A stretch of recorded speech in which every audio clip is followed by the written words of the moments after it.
Hello, and welcome to McChats Live again here on McGTV, youtube.com/Mike McGTV. And as always, I'm your host, Mike McG.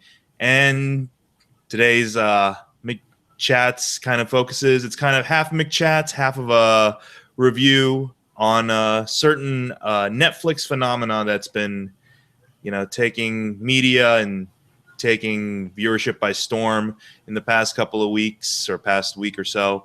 The Netflix documentary series Making a Murderer that follows the, I believe, 2005 to present case involving Stephen Avery and his interesting dilemma. But before we get into the joy that is this series, I want to introduce as well fellow podcasters on here and people who also watch this series, Jason Taylor and Liz Warden Taylor from 3 Geeks Network, youtube.com/3 Geeks Network. Hey guys. Hey buddy. Good to talk to another 3 Geeks person today. I'm a lot happier today than I was yesterday when I finished this series.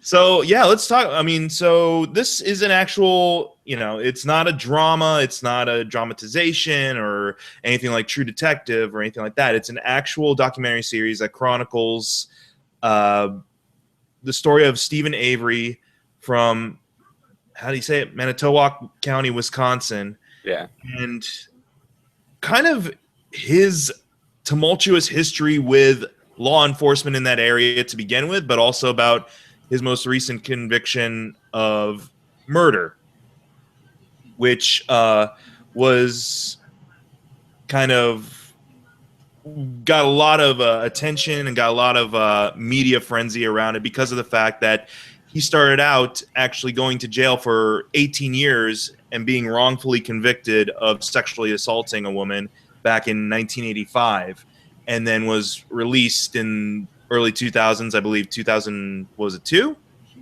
Yeah. Or 2003? 2003, I believe. 2003, yeah, since evidence came to light that he was not involved in any way. And then immediately, like a year or two after, found himself being charged with murder of another young woman. I'm trying to remember her name. Teresa Buck. Teresa Halbach. Or Halbach. Halbach, that's what it is. And kind of the up and down roller coaster ride that we see now as his court case, as his trial. And yeah, as you were mentioning, Jason, this is kind of a draining experience, but in a good way, I feel, because I think it's a very well crafted and effective documentary in a way. Does it have kind of a bias? Yeah, sure, but I believe they tried to represent as many sides to it as was possible for them. But at the same time, just the subject matter is aggravating. But what are your guys' impressions of it before we get into some details? Well, I was a huge fan of Serial, the podcast, last year. And I always wanted to, I wish they had made it a video. And this is the embodiment of what I think Serial would have been had it been visual. And it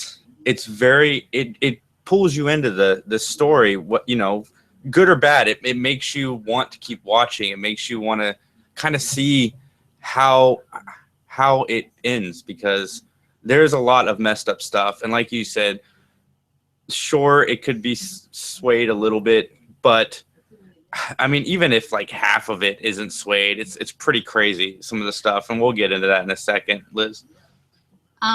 This is definitely a series. Like my coworker had the flu and she started this series and watched it in one entire day, all of it. So I could probably easily do the same thing if I had that much dedication and time at one time to do it. But it does make you like you're just glued and you just can't believe what you're watching. Like this doesn't happen. You trust in everything that we put into the courts and police and lawyers and everything else, that they're going to do the right thing for people. And regardless of whether he actually did it or not, the whole criminal system was just a complete cluster F. So it made me question a lot of things. I'm having a whole revelation after watching the show with things that I believe. Yeah, definitely. Within 20 minutes of the first episode, because I mean, I went in knowing, okay, this is a documentary. Maybe it'll engage me right away, or maybe it'll take some time to kind of acclimate to the style of the documentary. But within 20 minutes of the first episode, I was, yeah, you're very right, Liz. I was hooked. Like in the fact that I was angry about the circumstances that were taking place and frustrated, but at the same time, I'm like, oh, this is so aggravating. What happens next? Like, I just couldn't stop at that point. And yeah, I burned through that whole series. I burned through 8 episodes within a day. And then I woke up early the next morning to finish off the next 2.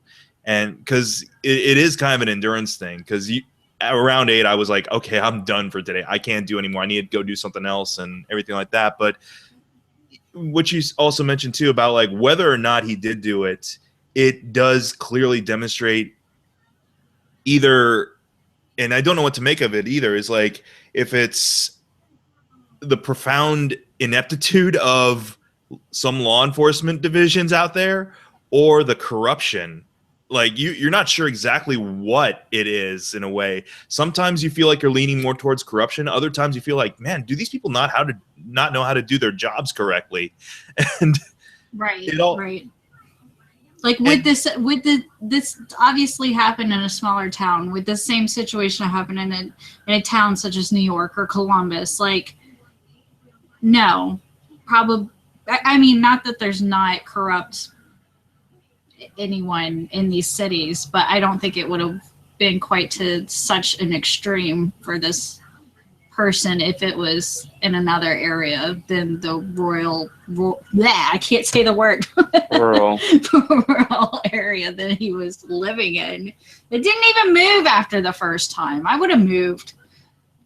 Yeah, that's what I was thinking too. I'm like, dude, it's not worth it to be hassled by this. Just up and leave, man. If you have a junkyard. You have a junkyard. Like, I'm not saying that that's not worth money and that's, not a viable business, but I'm pretty sure you can buy a huge chunk of land and start that all over again. Like, yeah. I think what you said is very valid too. It's like the fact that it takes place in kind of a smaller community, as it were, where from the get-go, you get a sense that everyone's out for this family in general. Like, it's not just limited to him. Like, he's just the easiest target in a way. And everyone's saying, like, oh, they're a bunch of weirdos and, something's not right about this family in general. And I get that a little bit, too, from some interviews with some of those family members. And, you see them interacting a little bit. And it is dysfunctional, but at the same time, it's like, and wow. They're not the most educated, or I don't want to be insulting, but the smartest people out there. Oh, either. Right, yeah. Well, I think that comes into serious play too later on in the series, because there are just people out there who straight up take advantage of that. Yeah.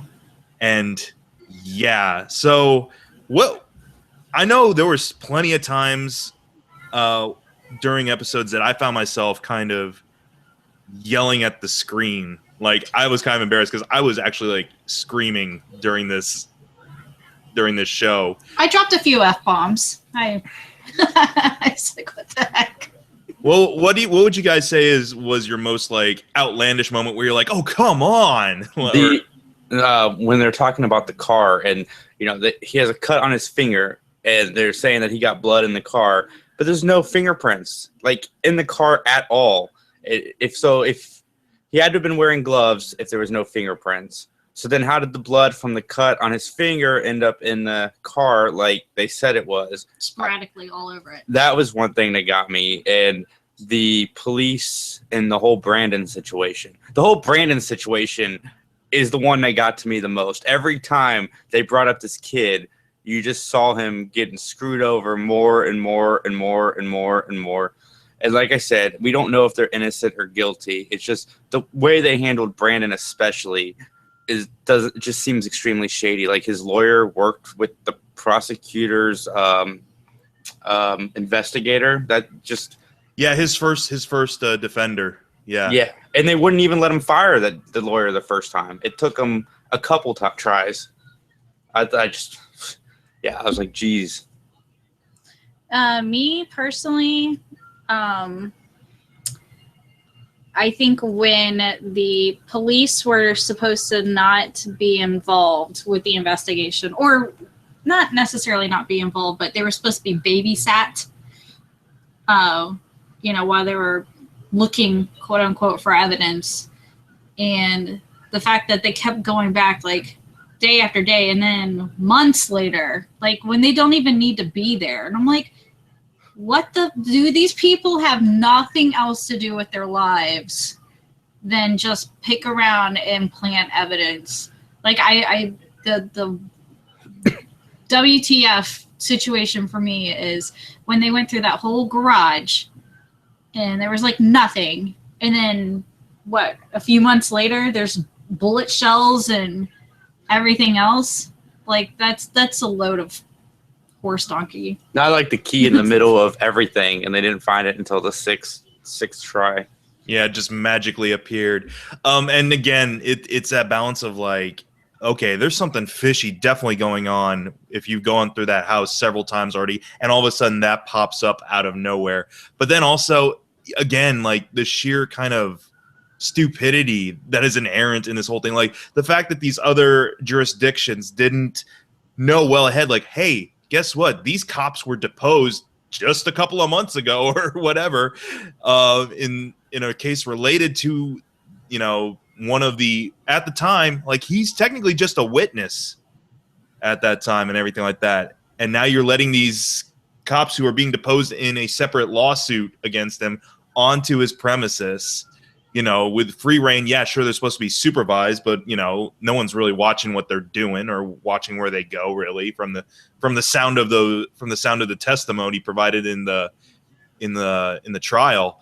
It was astounding, and like my jaw dropped just as much as his attorney's jaws were dropping in this series. Like every time a new revelation, either in court or out of court, came to light, and Naylor's perplexed, I was equally just as, oh, come on, really? Like when that one cop, there were several times that my blood boiled in this. The first one was definitely during the deposition itself, when the sketch artist was in there for the 1985 case, everything like that, and that was just aggravating to listen to these people. Either they're just horrible at their jobs or they're just the worst liars ever. And then to also come into present time at that time and have like one of those same cops up on the stand, basically, what was it? He was reading off her Malcolm's Halbach's license plate number to the dispatcher. Mm-hmm. At this point, like, he shouldn't know what the make or model of the car is, but he was just like, "Oh, is it this green? What was the make of the car again?" A RAV4. RAV4. He's like, green RAV4, and she's like, "Yes, okay, thanks." In other words, he was like looking at the car. It's like pretty heavily implied that he knew exactly what the car looked like. And right, and to go with that, not to interrupt you. No, go ahead. When the search party, like, there was, and we saw the junkyard, I don't know how many times from aerial shots. The fact that they were able to find that car so quickly, I'm not saying that the lady who found it was in on it, but somebody somewhere had to have dropped hints like, hey, we should probably look over there. Because there is no way that she went through like 2 rows of cars and then was like, exactly. Oh, I think I'll look over here, and then there it is. But Sorry. Oh no, that's fine. It's like there's plenty of stuff to get like angry at in this series because of the fact that it's like, I don't know, part of me wants to kind of be like, well, they're just coincidence. No, there seems to be so many opportunities in this case for things to work out against against his alibis, against him, in the sense that it's all chalked up to error on the investigator's part, but it's still valid as evidence regardless of that. Like when they had the DNA samples tested to see if they could have been planted, and just so happens that you mean the ridiculous test that they said it would take months and months before it could be even created, and then they magically got it done in like 3 weeks. Yep, exactly. And also the fact that we had the chief investigator on the stand also saying like, oh, on that day there was a contamination issue, but we counted for that and the result still holds up despite contamination. I was like, really? Because she was talking and teaching. You're telling me in her entire career, like she obviously had been doing it for quite some time. You're telling me she never taught other people during her entire career? That was the first time she ever taught somebody and didn't know how to not contaminate something? Yeah, right. Okay. Or no blood in the room. That's pretty crazy too. Yeah, there was no DNA of hers in the car, right? No, nor in the room that they claimed this bloodbath ensued. There would be something. It was all just peppered with his DNA, but none of hers. Like, that's weird that, for someone who could be if he could be cleanly enough to clean up all of evidence leading to her, that he would not clean up his own evidence in that sense. And right. I mean, if somebody's like raped and killed in a room, like they said, you think that, first of all, rape is a very horrible situation, but there should be hair, nails, like blood, sweat, something.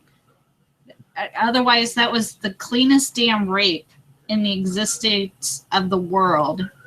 Then on top of a murder. Yeah, and the fact that also your other witness to it is really a very unreliable witness, mainly due to his mental competency and comprehension.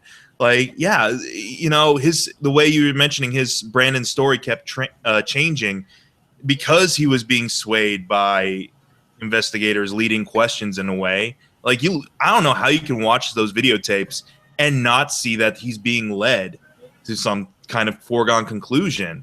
Well, they're like, what happened to her head? What happened to her head? Exactly. We cut her hair. Like, he's just like guessing at things. Well, what else?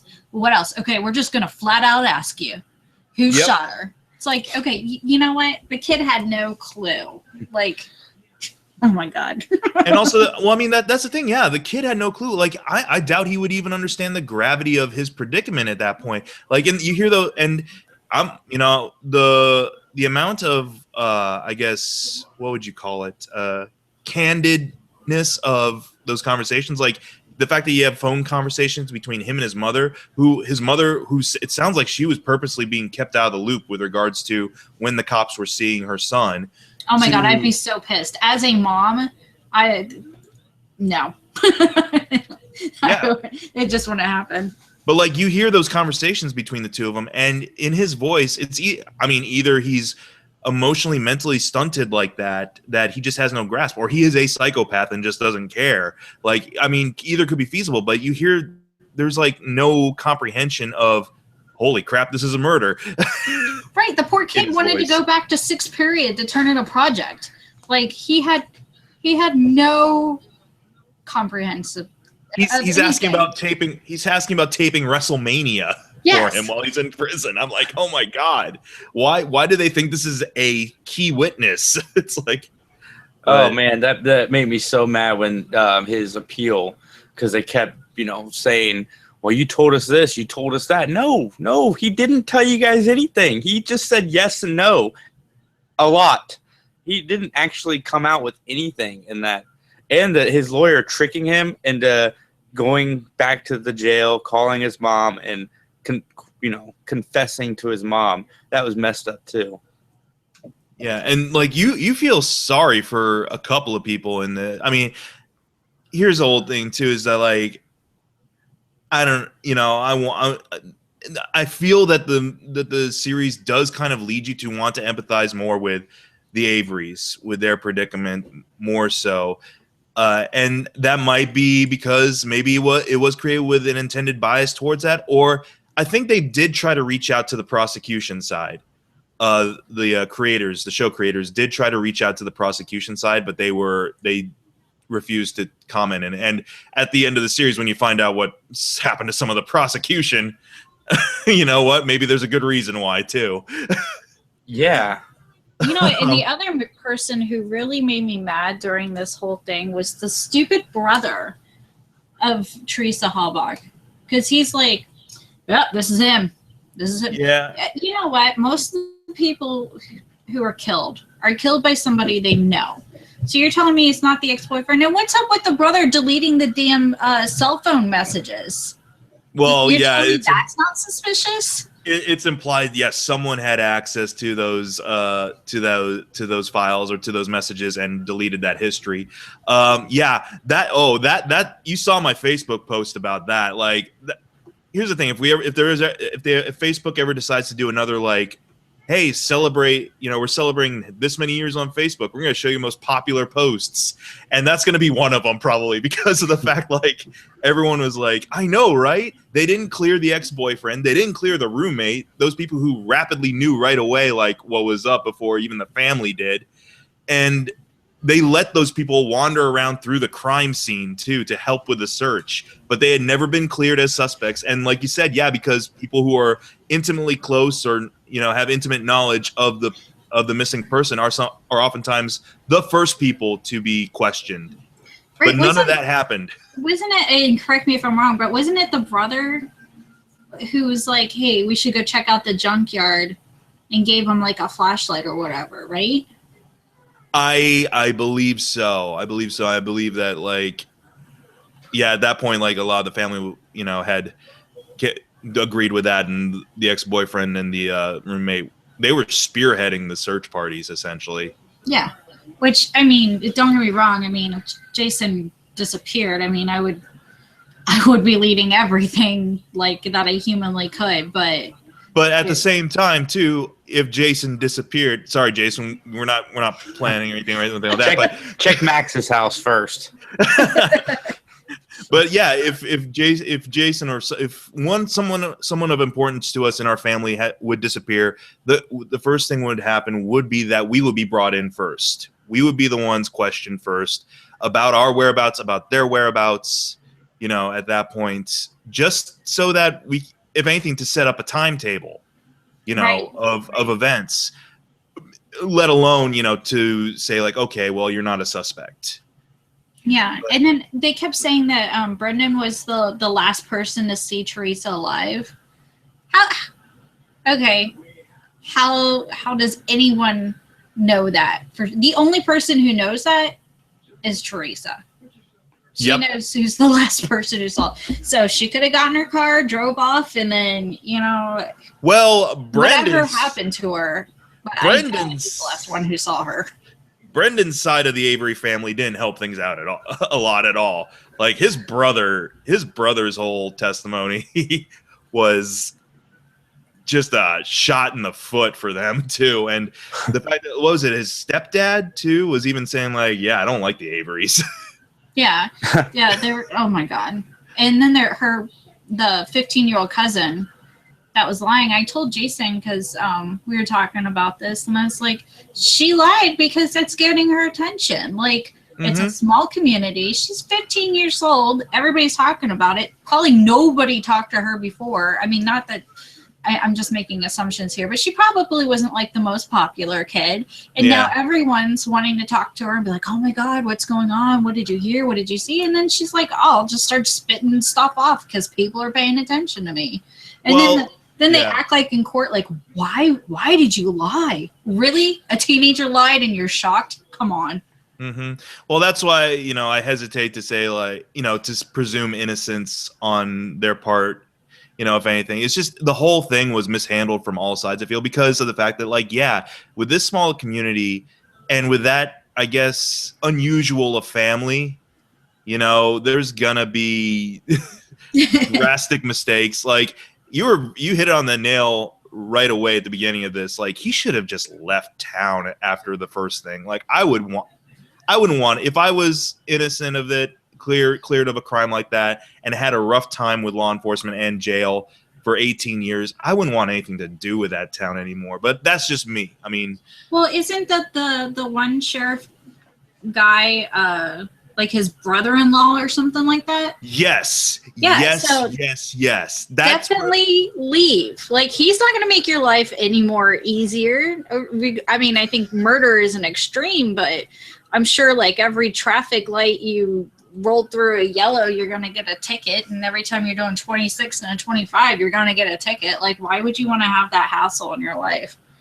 Exactly. It's like, this is not my ideal living situation if every little move I make is going to be monitored by people who, yeah, like you mentioned, it seems like they got nothing else to do other than follow this vendetta or agenda that's supposedly going on. And I mean, yeah, this was just such a, I mean, that's the thing though, is like there were definitely times where I'm like, I think I've had enough of this. And I know other people had kind of commented on my post saying like, man, you're still watching. I gave up halfway through or anything like that. I believe your brother-in-law relayed a message to me saying like, yeah, I couldn't watch anymore.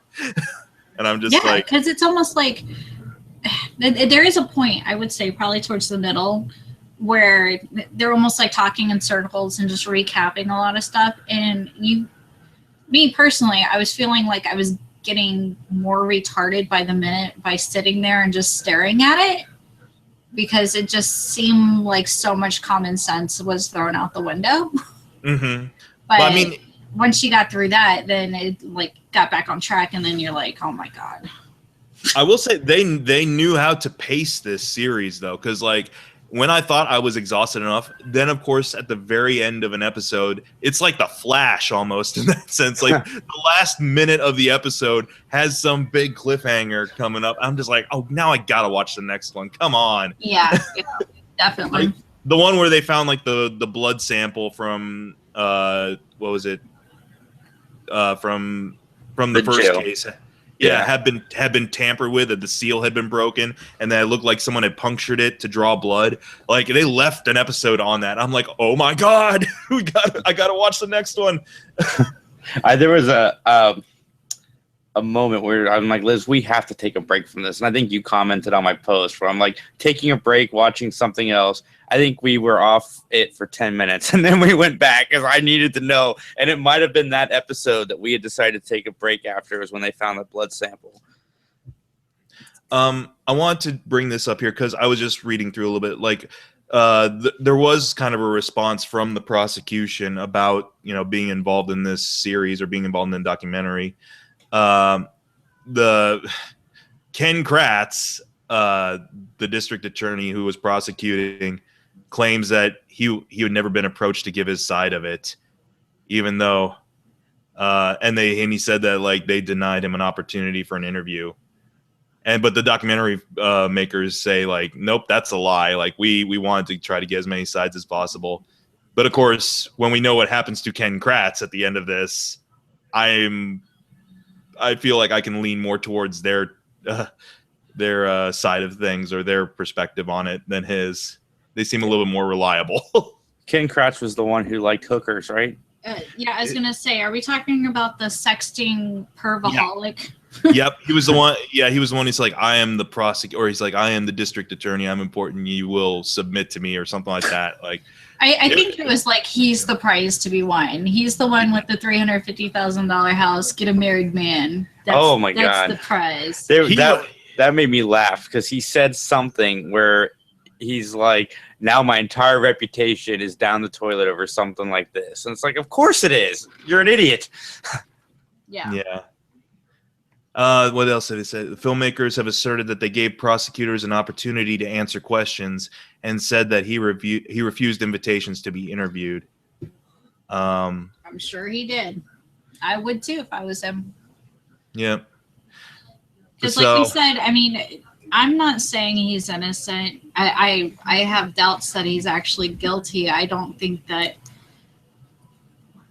he is educated or sophisticated enough to pull off such a mysterious murder. Yeah. / rape / whatever.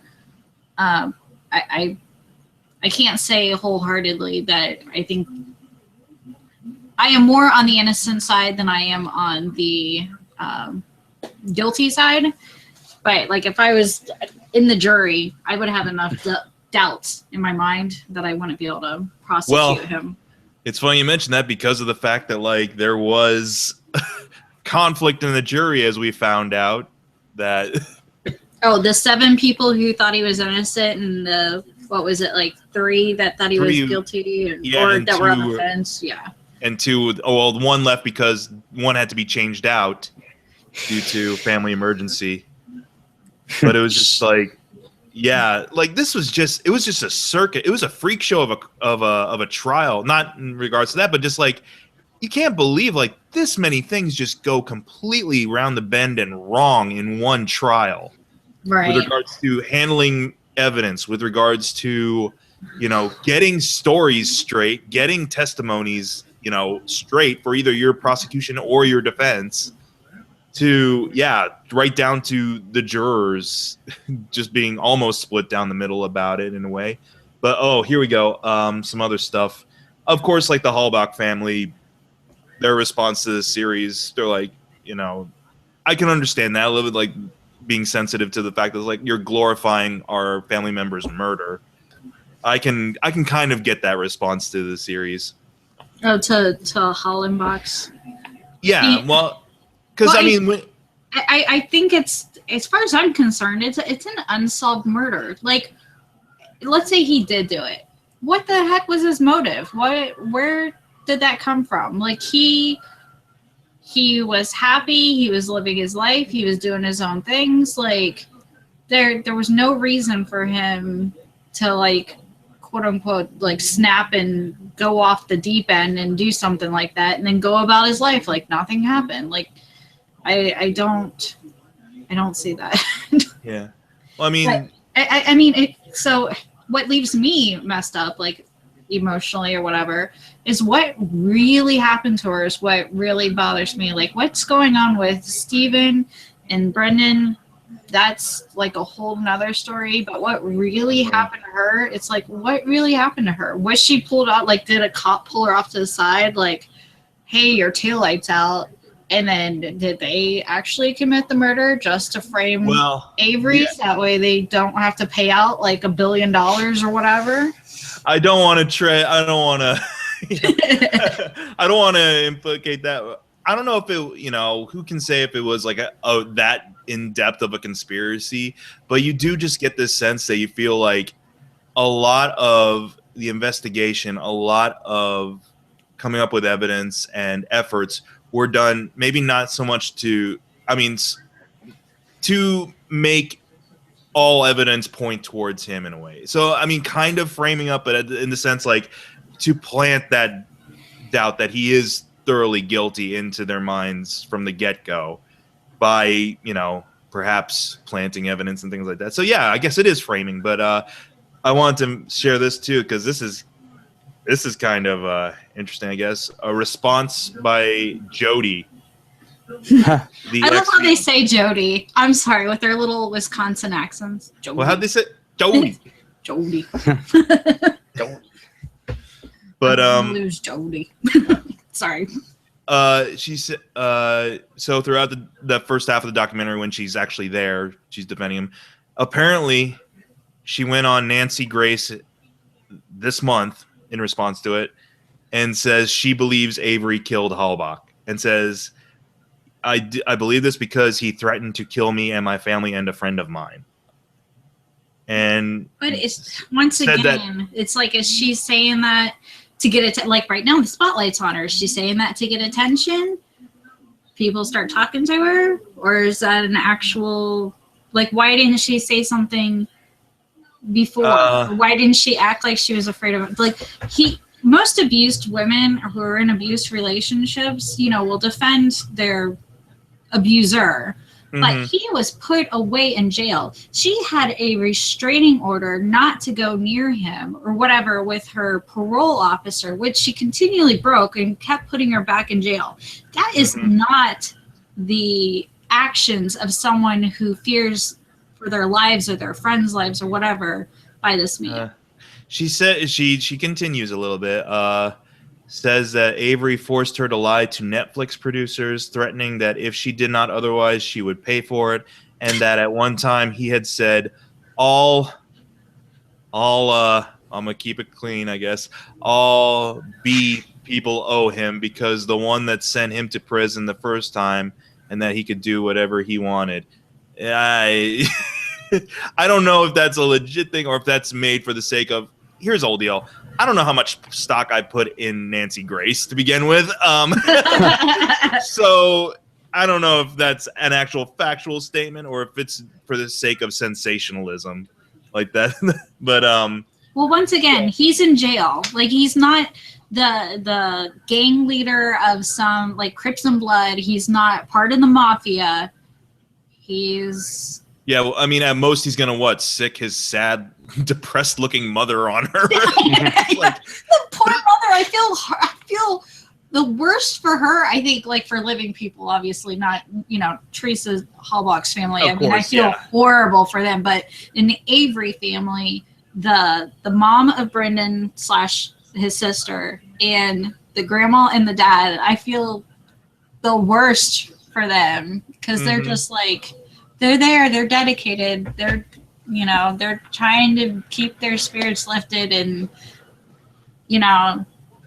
even when they're being negative, they're not that negative. Like, they just seem like good old fashioned people. And I agree, like, especially like the sister and the mom. Like, the sister, I mean, she flip-flops everyone, but I mean, rightly so, because of the fact she's hearing one story from her son, one story from the rest of her family, one story from the cops, and like, I would be kind of pissed off about the whole situation at that point too, if I've been hearing so many differing accounts and it felt like no one was giving me a simple straight answer right away. The mother, though, like, she says more with just her looks in this series than anyone else, I feel, because she's quiet. She's a woman of few words, but just the look on her face of utter, like, sadness and disappointment speaks volumes way more than a lot of the other, like, testimonies and interviews in this series. Like, she's the kind, like, if she was my mom and, like, I came home with bad grades, she would just have to look at me and I'd be like, I'm so sorry. And I'd, go to my room and cry about being a failure or something. Like, she wouldn't even have to, like, raise her hand. Just be like, I let you down because you have that look on your face. So I guess the whole thing now, I'm trying to remember what the current situation is for them. Like, they're both still incarcerated, and he's run out of. Has he run out of appeals? The only way he can get another trial is if there's new evidence that come about.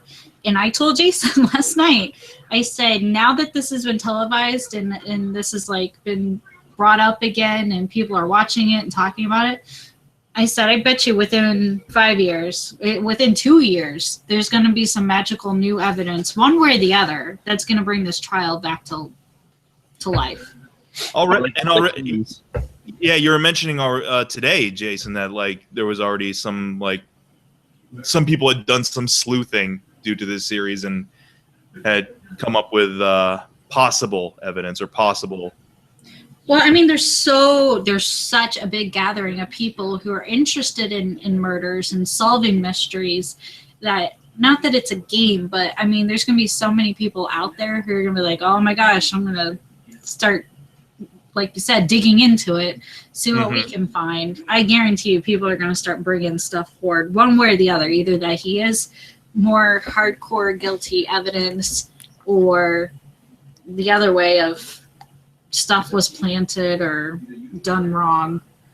Yeah, I saw it on Yahoo News. The Avery's lawyer, the middle one, the Strang and Buting, I think were the first ones. Yeah, they commented on it. Somebody had found a picture of Tracy Halbach with her keychain in her hand, and the keychain had multiple keys. And then, as we know from what Netflix showed us during the trial, there was only one key on that chain. So what happened to her rest of her keys? House key. I mean, we all have keys. We all know that our keychain has more than one key on it. So the lawyer's like, we never even thought to question that. So maybe that'll be the piece of evidence. But I want to comment real quick on I don't think the police killed her. I really don't. But I do think that there was a murder in the county, and Avery was their suspect no matter what. That was the first name that came to mind, and that's where they directed all of their attention. I don't think they wanted anybody else to be guilty. I think they wanted Avery to be guilty.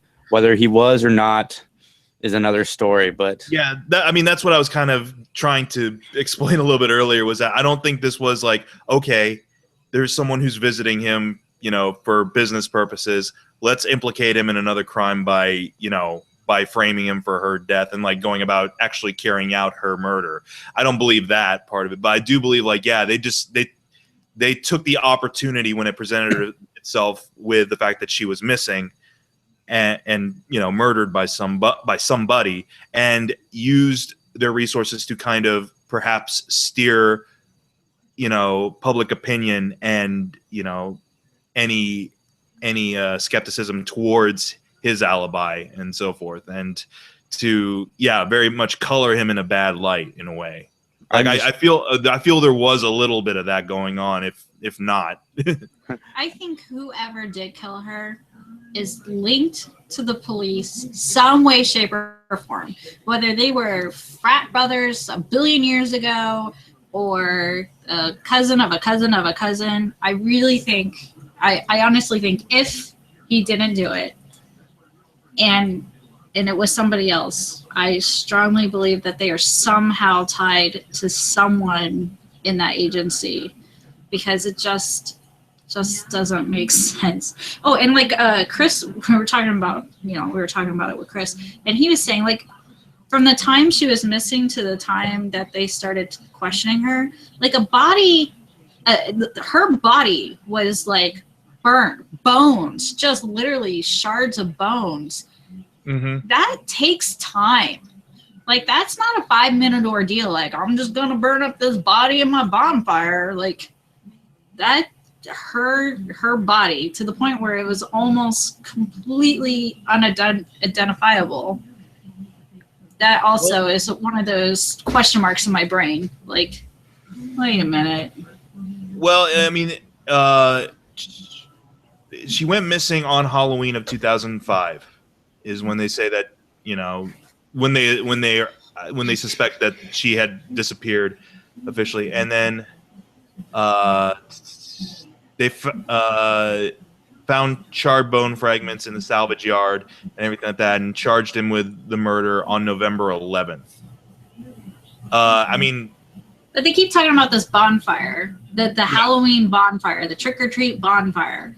They keep talking about this bonfire, and that's when they put her body in, and that's when he saw body pieces. Like, and I can't remember. Was there any other witnesses besides him and Brandon to account for this bonfire to begin with, or was it just? No, they both admit it's just the two of them, but they both admit there was a bonfire. They were it's Halloween, and they're out in the country. They probably had a bonfire. Like, that's not completely unheard of.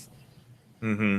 So, but that's what they don't keep. Nobody anywhere keeps saying, what, that bonfire was burning for a few days, or, there's something really weird about that. Like, no one anywhere says anything about that just being like one little bonfire. And I'm not an expert in bodies or anything like that, but I seriously doubt the bonfire that he was having would cause that much damage for one night. Here's the thing, too, is that and even when pretty much the verdicts came in, like, even that doesn't make much sense to me too, because Avery was found guilty of murder, not guilty of mutilating a corpse, and guilty of illegally possessing a firearm. Brandon, I believe, was found guilty of murder, found guilty of mutilating a corpse, and found guilty of first-degree sexual assault. Yeah, I don't understand.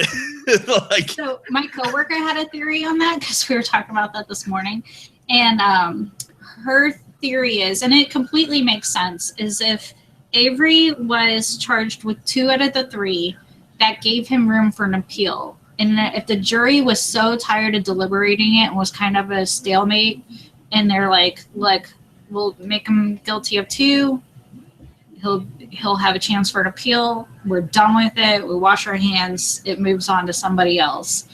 That's her theory, and I kind of agree with it. That would make more sense, I guess. Like, if they're like, all right, we just can't make up our minds, and he'll do an appeal, obviously, and he'll move on with his life, and they'll do another, whatever.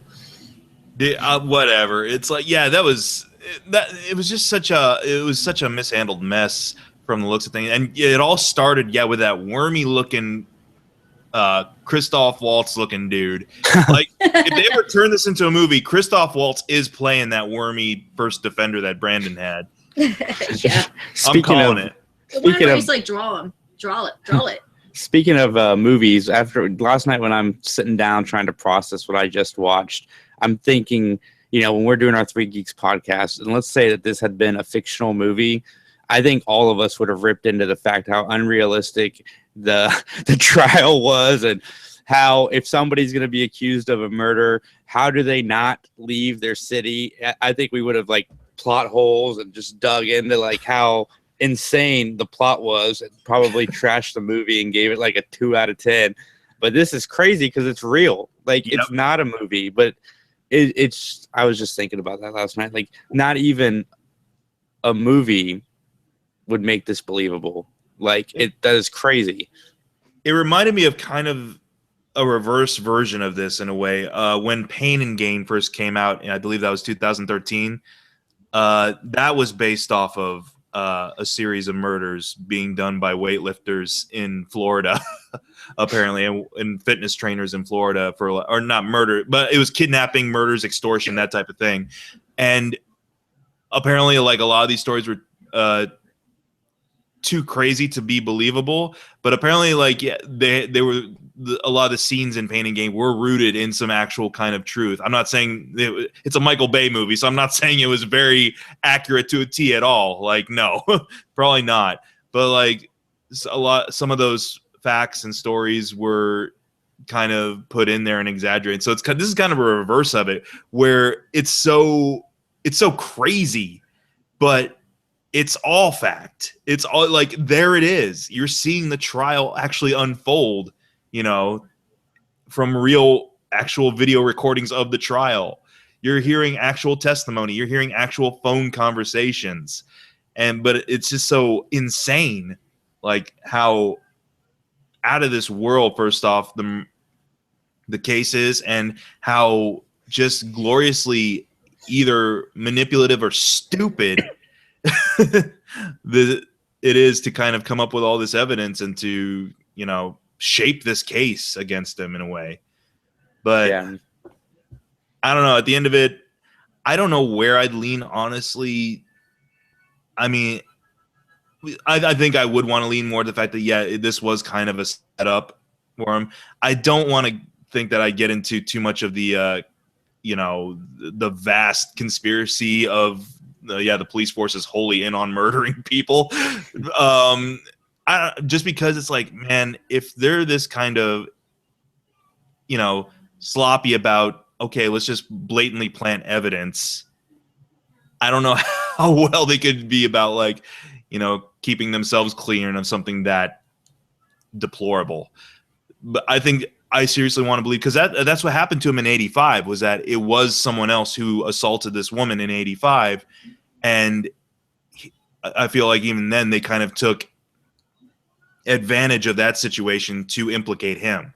I have a feeling maybe that was an example of history repeating itself in a way that they, coincidentally, someone that visited him often or was familiar with him in some way had gone missing and turned up murdered, and that they found some way to kind of steer evidence and suspicion onto him.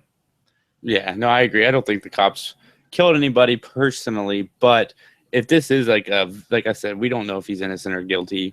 We really don't. There's, there was a few things in there that could make you think he was guilty, but if there was a conspiracy, I can tell you right now that Judge, the Brandon's lawyer, his first lawyer, they were all in on it, because there's so much stuff going on. And hold on, his appeal, Avery's appeal, he gets the same freaking judge. How is that fair? Yeah, my hair was kind of blown back about that. I'm like, it'd be one thing if it was just like, okay, no, the evidence is pretty conclusive still. It's like nothing new is undeveloped. But no, the fact that you got the same judge who ruled you guilty in the beginning, that's absurd to me. Right? I have no idea how that works. It's like, man, I'm kind of exhausted again now. Like that's how that's how I felt at the end of the series. Like I was just physically exhausted. Like I went into work and was bummed out for the whole day. Like I'm just like, man, it was draining. And I thought maybe just having a laugh or two with you guys about kind of the craziness of it would help. I'm kind of drained again. I'm like, oh my God. Well, I think both ideas are overwhelming. Either the one that he's guilty and he did do it to pretty much a complete stranger, or two, that there was such a large conspiracy against him. I mean, both ideas are overwhelming to process, and it is exhausting because you're like, it doesn't even affect us. This situation, these people's lives have nothing to do with our lives, but yet we will lose sleep over it, thinking, what if this? What if that? What if they come up with this? Well, how is this possible? Like all the questions. It's amazing. It really is. Well, we're probably going to be seeing a lot more of this type of stuff because, I mean, we got both, I'm sure they could probably turn this into a documentary series about several cases taking place because I'm sure this is not just a solitary, incident or anything like that with regards to just how insane this whole story is. Like, I'm sure there are plenty of other stories out there about people having this crazy a time with regards to evidence in their trial taking place. So they could probably go on to make more of these. And I mean, we're probably going to see a lot more. We're going to see a dramatization of the OJ trial coming up soon with like American Crime Story. Yeah.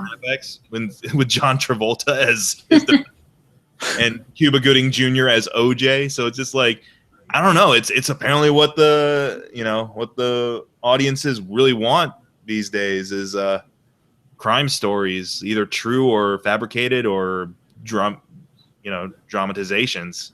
Well, we live in the world of serialization, and grandparents, my parents, and I mean me, I indulge too. They all like the shows like Law and Order, CSI, and now they're in Forensic Files and all of that stuff. Now they're finding ways to serialize those shows. Yeah, well, I just hope they're not as emotionally taxing as this one was, because yeah, and that, again, it's just a tribute to just how well done it was too. I feel is that when you hear about the fact that they attempted to try and make it as balanced as possible, you can't control like who's going to be part of your documentary, who's not.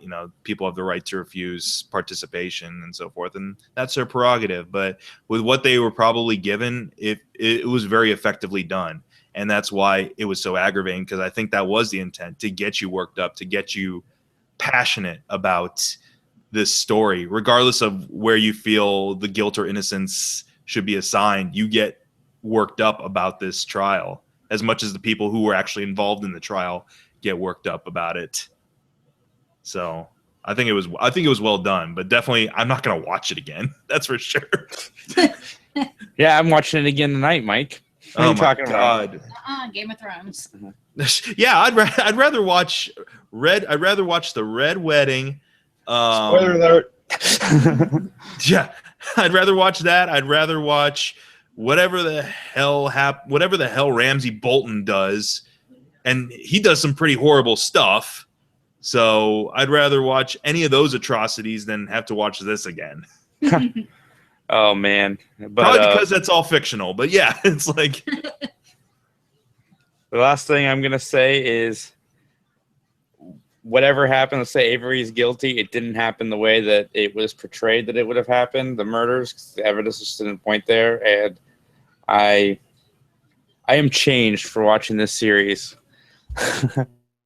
Yeah, I mean, well, let's go ahead and give your final thought, I suppose, and I'll wrap up, I guess. Oh, I think I've said everything. I'm equally exhausted now. So you said your piece. Yeah, I mean, like I said, both ideas is overwhelming, and I don't have the piece, like the piece, PEACE, not missing piece, of knowing what really happened to her. Like, and that's probably what bothers me more than anything. Well, in the fact that this poor kid who reminds me of Forrest Gump is sitting in jail.